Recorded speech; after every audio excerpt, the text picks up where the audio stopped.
Olá! Como o Espiritismo nos ajuda a entender os problemas do mundo? Isso é o que o nosso programa se propõe a responder em conversa com estudiosos do Espiritismo.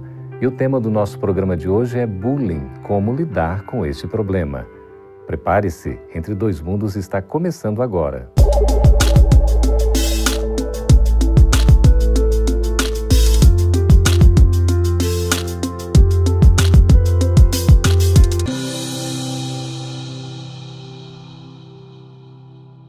São frequentes os atos de violência física, emocional, psicológica entre crianças, jovens, e é um grande risco, uma grande probabilidade de que esses jovens, essas crianças, depois tenham traumas.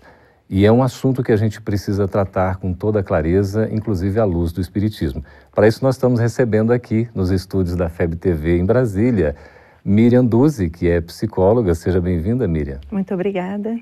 E também estamos recebendo Sheila Costa, que é educadora. Seja bem-vinda, Sheila. Muito obrigada pela oportunidade. Então, para a gente conversar sobre esse assunto, que é um assunto extremamente importante, atual, que praticamente estamos vivendo cada vez mais em nossa sociedade, seja no Brasil, fora do Brasil. O que é exatamente, Miriam, o bullying?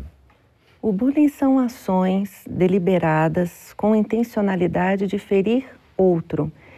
Então, o bullying é um fenômeno que ocorre de modo repetitivo, com a intenção de exclusão, de humilhação, de fazer com que o outro se sinta constrangido e sinta um desejo de isolamento. Então, tem repercussões no seu desenvolvimento, na sua socialização, de uma forma geral. Esse bullying, Sheila, pode ser aplicado, por exemplo, individualmente, também em grupo?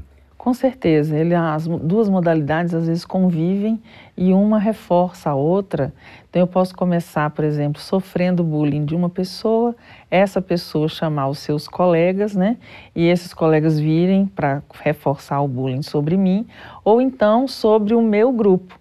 E esse grupo é sempre considerado inferior, diferente, insuportável, né? O outro grupo que está exercendo o bullying sobre o indivíduo ou a pequena equipe acha que aquele pessoal ali tem que vazar, tem que ir embora, né? Não é para ficar, ou então eles têm que ser submissos a tudo que o outro deseja que seja feito. E ocorre todo tipo de ameaça, né? Ameaça física, ameaça emocional, ameaça de colocar o lugar social da pessoa em risco, ela perder os seus vínculos, perder o seu status, né, dentro daquele ambiente. Isso se dá geralmente por uma questão preconceituosa? Sim, o preconceito está na essência, na nascente de um ato de bullying. Então a gente percebe que há todo um processo de intolerância a qualquer tipo de diversidade, ao outro que simplesmente é diferente de mim, seja por uma característica física, seja por uma postura ideológica, seja por pensar diferente de mim. Então, o bullying ele tem sempre na nascente um elemento de preconceito e de desejo de subjugação do outro. Então, é um movimento de me tornar superior e de inferiorizar o outro de modo intencional, mesmo que não tenha um motivo aparente social para isso. Mas há um elemento motivacional interno do sujeito agressor, né? A gente pode dizer que o bullying, Sheila, é uma coisa nova? Não, ele é bem antigo, só não tinha esse nome, né, tão chique assim, né? Estrangeirado e tal. Mas ele já existia como prática desde sempre, porque sempre houve pessoas interessadas em exercer o poder da maneira inadequada, né? Sempre houve gente arrogante querendo humilhar, sempre houve gente orgulhosa querendo subjugar. Então, é uma característica do ser humano desequilibrado. Exercer esse poder sobre o outro fora dos limites, fora da adequação. Aí é um exagero. Exatamente. E um abuso, inclusive. Exato, e intencional. Então, o que se identifica é que muitas vezes a vítima ela não sabe muitas vezes o que originou aquilo, o que eu fiz para o outro ter esse tipo de conduta em relação a mim. Mas há esse desejo deliberado de realmente provocar essa intimidação.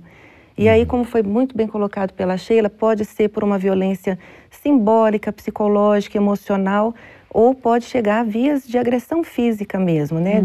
De uma mobilização social, de um requinte de crueldade, de se articular questões sociais para isolar o outro.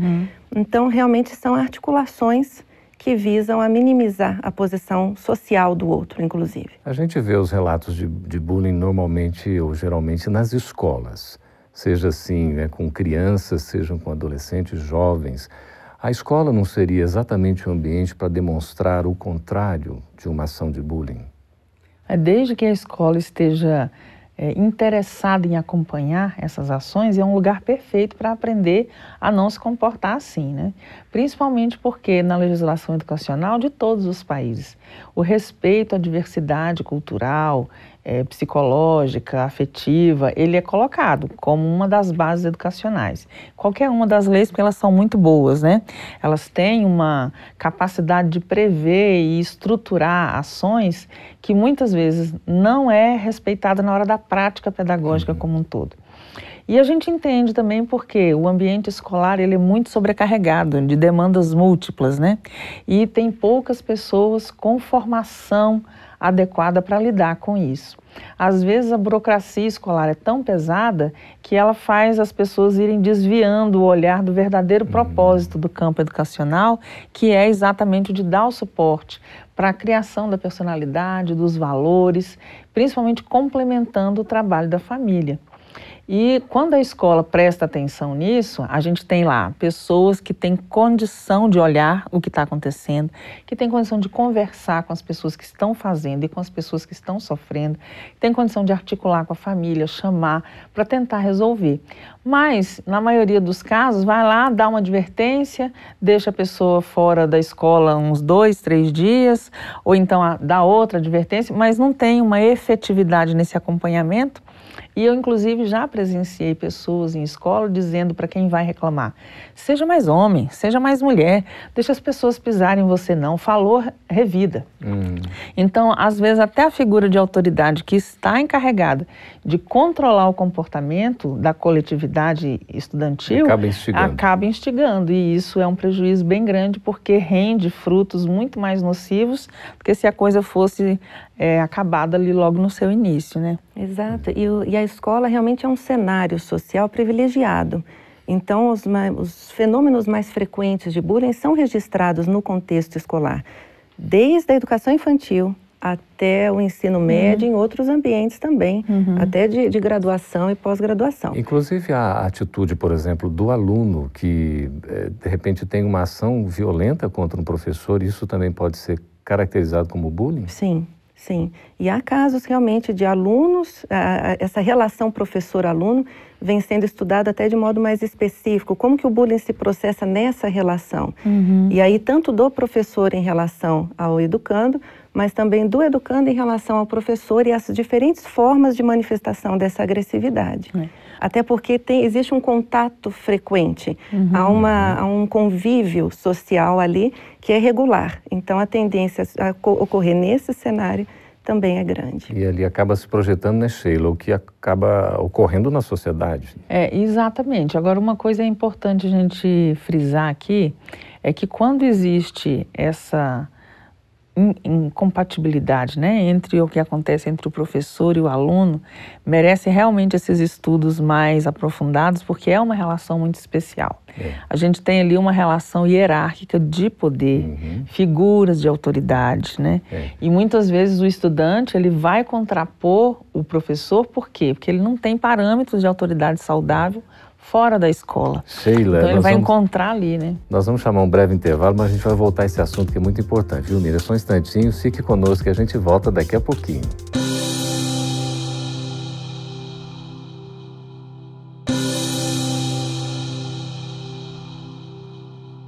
Estamos de volta com Entre Dois Mundos e conversando aqui com Miriam e Sheila. A Sheila estava abordando a relação entre professor e aluno nessa questão do bullying, né, Sheila? Você poderia continuar, por favor? O interessante é que toda vez que ocorre alguma ruptura nessa relação, que deveria ser naturalmente equilibrada, prazerosa, é porque houve desrespeito. ou de um lado ou de outro. Algum lado começou com desrespeito e o outro lado não deu conta de harmonizar. Acabou reagindo. Exatamente. E a gente sabe que o ser humano inteligente, ele não deve reagir, né? Ele deve agir, né? Proatividade, parar, exatamente. Né? Tem que parar, o que está acontecendo agora, o que é que eu vou fazer. A reação, ela é instintiva, mas ela nem sempre é a melhor resposta. Então, é preciso aprender a parar, né? Principalmente o professor, que deveria ser a pessoa mais madura, né? Nessa relação. Não aceitar a provocação de qualquer forma, né? Dar aquela pausa para a meditação e compreender o que é que está por trás, né?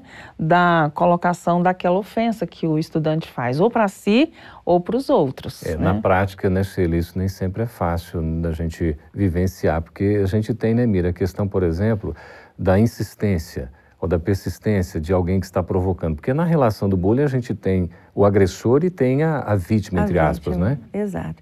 No contexto escolar, inclusive, o que se tem visto no campo educacional como um todo é o reconhecimento dessa diversidade e o exercício da tolerância. Então, quando a gente pensa num contexto educacional, existem duas possibilidades de ação. Ou você age na intervenção, quando o fato já ocorre, então já existe o bullying, já existe um cenário que exige uma intervenção mais ativa, e existe a ação preventiva. Então, quando nós pensamos numa ação já de intervenção, entra a questão da mediação de conflitos, do diálogo que deve envolver professores, o corpo gestor, família, ações que visem exatamente por meio de estratégias pedagógicas direcionadas a minimizar esse efeito nocivo que o bullying traz, que aí vai desde o elemento do agressor, mas também o da vítima e a questão da autoestima, que a gente pode abordar daqui a pouquinho, mas tem a questão da prevenção. E quando a gente fala de prevenção, nós estamos falando de uma educação para uma cultura de convivência pacífica. E isso é compromisso educacional, sim, né? Então não é uma matéria escolar, não é uma disciplina, mas faz parte das ações. Então, até há pouco tempo, reconhecer a diversidade já era desafiador. Hoje em dia já tem 3 passos após. Então você reconhece que existe a diversidade, você valoriza a diversidade, então que bom que existe essa diversidade, afinal de contas nós estamos na lei de sociedade para aprender com a diferença, mas também promover o diálogo das diversidades para aprender a conviver. Quer dizer, nós estamos melhorando, né? Sim. Mas a gente poderia dizer, o agressor é geralmente perturbado e um perturbador? Olha, eu não gosto muito de rotular as pessoas, né? O agressor, a vítima, são papéis que podem se intercambiar. Porque quem recebe uma agressão pode se tornar um agressor, ele pode sair do papel de vítima para protagonizar um outro ato de violência, né? Então não é alguma coisa na qual a pessoa fique ancorada a vida inteira, a não ser que seja patológico, né?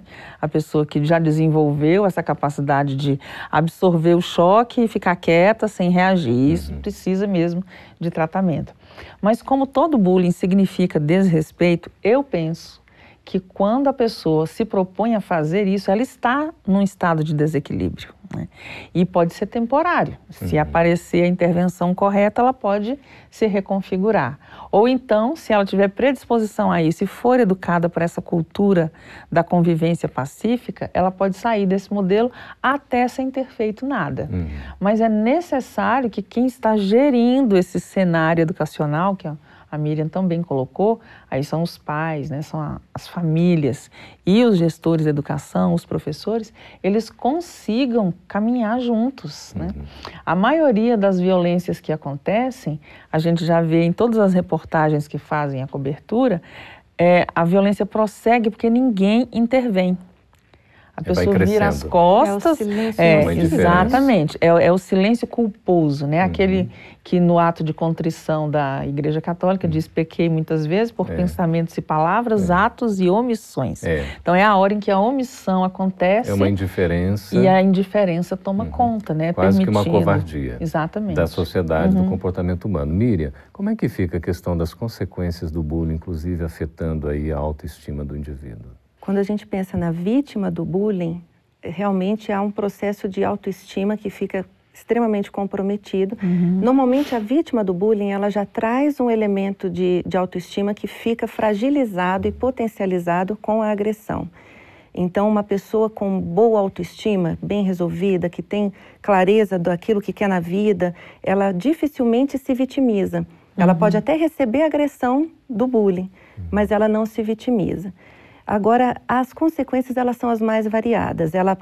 A criança ou o jovem tende a querer o isolamento, a evitar o contato social, a entrar em quadros depressivos severos, inclusive podendo chegar a suicídio. Então, é uma reação em cadeia, dependendo da estrutura emocional e psicológica da pessoa. Eu vejo também que essa questão pode ser muito reforçada pelos programas de mídia, que são colocados principalmente para o público adolescente. A gente sabe que nossos adolescentes e nossas crianças assistem muito produtos culturais de outros países, né? Especificamente de um determinado, do qual a gente já sabe.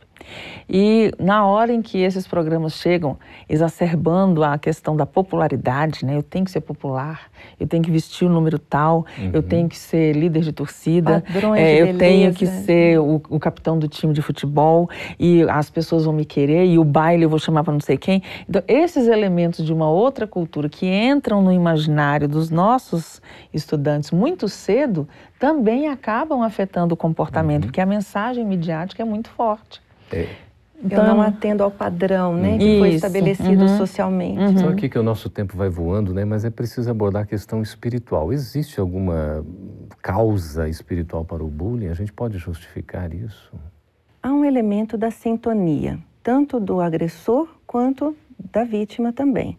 Então, quando a gente pensa na figura do agressor, naquele que no momento está agredindo, ele acaba criando uma sintonia com irmãos realmente que vibram na mesma frequência e acabam potencializando muitas vezes uma ação de agressão. Então, se você pega o elemento agressor, e até trazendo um pouco da fala da Sheila, que tem características de personalidade fortes, exerce liderança, tem poder de persuasão. Se você consegue fazer uma intervenção adequada para reverter esse quadro, muda a faixa vibratória, ele acaba também sendo convidado a utilizar esses talentos para uma outra finalidade que não a da agressão. Canaliza aí para o bem. E a mesma coisa da vítima, né? Então, quando a gente pensa na autoestima ou nos quadros depressivos que muitas vezes são provocados pelo bullying, também entra ali uma faixa vibratória que pode favorecer uma intervenção que potencialize uma fragilidade emocional momentânea. É interessante que eu já conduzi trabalhos de acabar com o bullying em escolas, né? Porque o trabalho já tem 40 anos, né? Com educação. Então, e é muito importante a gente perceber que o componente espiritualidade tem uma força muito grande no controle desse fenômeno, né? Preciso considerar isso, exatamente, né, Sheila? Nós vamos continuar porque a gente vai ter que chamar um intervalo e já vamos para o outro bloco, que é o nosso último, já atendendo inclusive as perguntas também dos nossos espectadores. A gente volta daqui a pouquinho.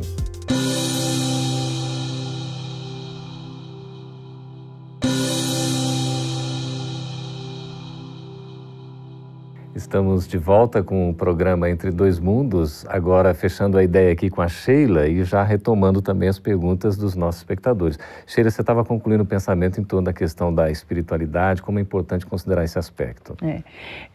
Nos grupos que eu acompanhei, sempre a noção espiritual foi muito forte para ajudar a resolver o problema, né?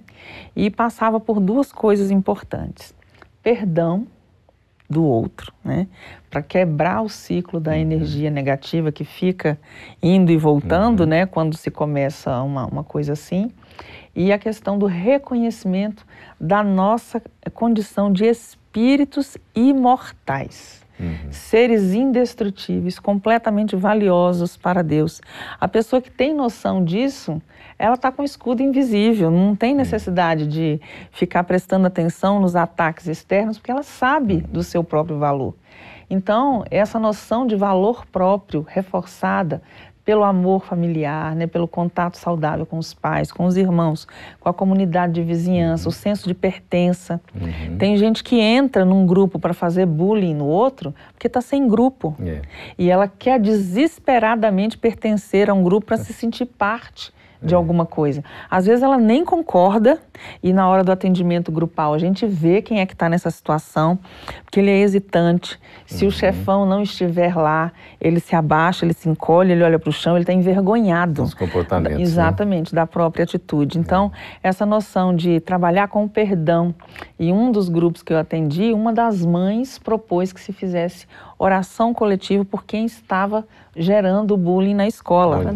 E todos os dias, na hora da abertura do turno, manhã, tarde, noite, os nomes das pessoas eram falados, elas estavam suspensas, mas elas não foram declaradas inimigas da comunidade, mas pessoas que deveriam retornar ao seu equilíbrio com a oração auxiliando. Então, Sheila e Miriam, a gente já pega a resposta aqui. O Felipe Marins, que é do Rio de Janeiro, ele está perguntando o seguinte: aquele que agride o próximo, seja fisicamente, seja verbalmente, está agindo conforme influência de obsessores?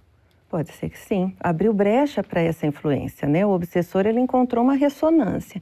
Por isso que a espiritualidade sempre orienta para observar as nascentes do coração humano, né? Então, aquilo que encontra sintonia certamente é potencializado pelo obsessor.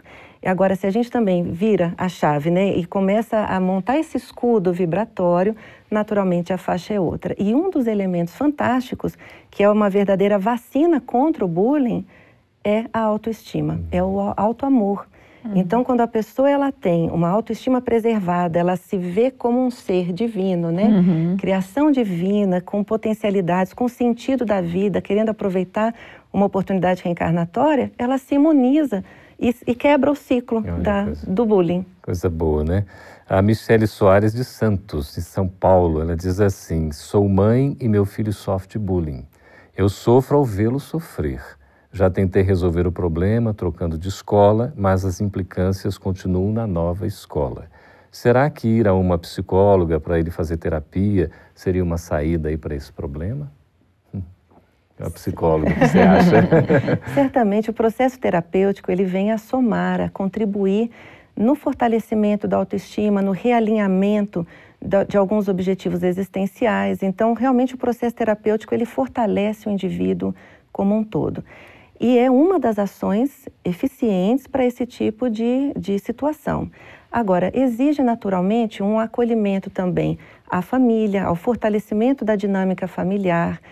Também na escola tem esse papel, então o fato da criança ou do jovem se inserir num processo terapêutico não vai eximir a escola e os contextos educacionais da responsabilidade de intervenção também. Não é algo isolado. Não é, é um trabalho integrado, é coletivo. Aí cada um tem a sua participação e responsabilidade. Perfeito. Ok. A Bárbara Santos, da Alemanha, ela pergunta o seguinte: casos de depressão, a Miriam até citou que eventualmente, né, o bullying pode levar à depressão e às vezes até ao suicídio, né? Então, casos de depressão, Sheila, se compõem de uma porção de obsessão? Bem, todo estado depressivo significa enfraquecimento da alma naquele momento, né? E toda alma fraca recebe impressões negativas. É como se a gente estivesse pronto para receber aquilo que é ruim, né? E quando Você se abre. Exatamente, a gente se abre para receber o que é ruim. Quando o nosso movimento de abertura individual deve ser para receber o que é bom, o que é novo, o que é revigorante, o que é fortalecedor, né? O que é autoestima. Exatamente. E a prece é o melhor recurso para a gente abrir essa janela, né? Por onde você recebe a luz, né? E as pessoas que estão passando por isso, a exemplo daquela mãe, né, que eu citei ainda há pouco, devem procurar na oração, porque Jesus recomenda que a gente ore pelos nossos inimigos. Olha só, exatamente. E quem faz bullying temporariamente ocupou essa posição, mas de nossa parte não tem que ser recíproco. Embora ele esteja nos vendo como antagonista, adversário, indesejável, de nossa parte para ele esse sentimento não deve ocorrer. Se ocorrer, a gente se vincula e aí o processo obsessivo se completa. Se a gente procurar no perdão e na prece a solução para isso também, né? Libera. Mostrar a outra face. Exatamente. Né? Exatamente, mostrar o outro lado. Como que a gente pode agir de modo pacífico para lidar com essa situação. Revidar o mal com o bem, não é? Agora é a Aparecida Maria Hoffman Betoni, de Joinville, Santa Catarina. No momento em que a pessoa morre e sai do seu corpo, ela já se encontra com seus entes queridos no mesmo dia? É uma pergunta geral, né? As pessoas ficam em dúvida, como é que é? Desencarnou, morreu, foi para o plano espiritual, já encontra no mesmo dia um ente querido, será? Seria bom, né? O que nós sabemos é que certamente há todo um preparo da espiritualidade, um acolhimento da espiritualidade para que haja toda uma receptividade, uma tranquilidade do espírito para essa nova etapa, né, existencial.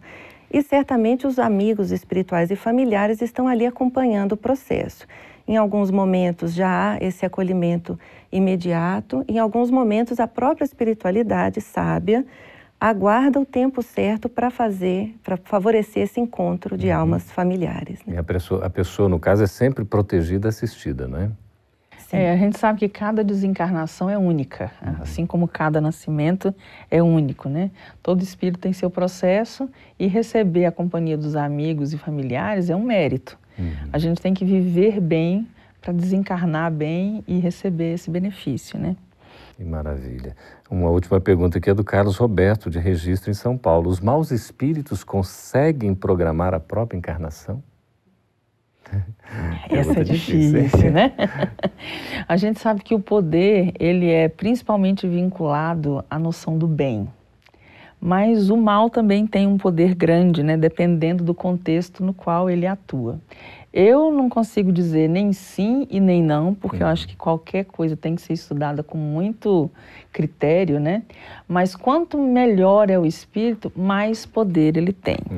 E se ocorrer de algum espírito ruim conseguir isso, é porque tem uma oportunidade de aprendizado coletivo ali gigantesca, né? No fundo, o bem está por detrás disso, né? Exatamente, porque só acontece aquilo que é permitido por Deus. Graças a Deus. Seria uma estratégia pedagógica, né, divina para que o exercício do livre-arbítrio se feche com uma responsabilidade na ação. Exatamente. Conversamos com Miriam Duzzi, psicóloga, conversamos também com Sheila Costa, educadora. Muito obrigado pela presença de vocês. Uma honra estar com vocês. Coisa boa. Foi ótimo também, muito obrigada. Obrigado, Sheila. Agradecemos também a vocês que fizeram as perguntas. Podem aí continuar perguntando, tem um canal aí para ser inscrito, né? O nosso Gotas de Luz, enfim, o nosso e-mail. Estejam à vontade. Um prazer recebê-los uma vez mais e estejam conosco na próxima edição do Entre Dois Mundos.